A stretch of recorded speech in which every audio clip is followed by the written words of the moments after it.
معاشرے نے غلط باتیں کر کے میرا جینا حرام کر دیا ہے۔ میں چاہتی ہوں کوئی اچھا انسان ملے جو میرا سہارا بن سکے۔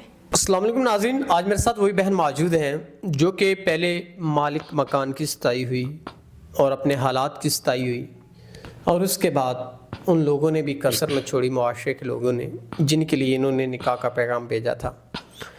یہ بہن دوبارہ میرے آفس آئیں اور کافی پریشان حالت میں تھیں، تو آئیے ان سے جان لیتے ہیں ان کی پریشانی۔ السلام علیکم۔ وعلیکم السلام۔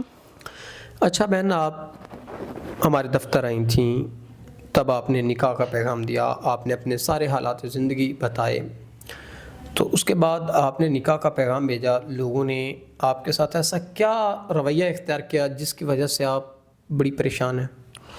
پہلے تو میں مکان مالک سے تنگ آ گئی تھی، تو اس کے بعد لوگوں نے بھی کوئی کسر نہیں چھوڑی، ایسی باتیں کی کہ میں بیان نہیں کر سکتی۔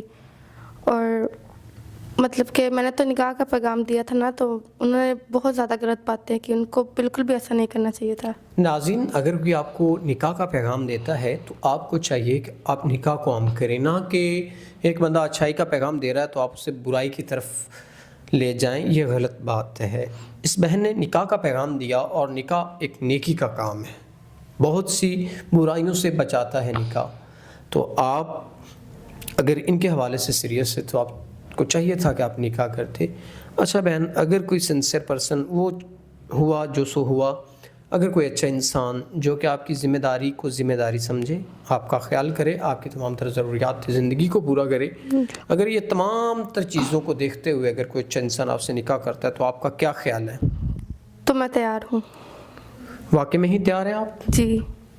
ناظرین، اگر کوئی ان کے تمام ضروریات زندگی کو پورا کرتے ہوئے نکاح کرنا چاہتا ہے تو یہ تیار ہیں، بٹ انسان اچھا ہو، تو امید کرتے ہیں کہ اس بہن کی جو مشکلات ہیں انشاءاللہ حل ہوں گی۔ اس کے ساتھ اپنے میزبان نواب احمد کو دیں اجازت۔ خدا حافظ۔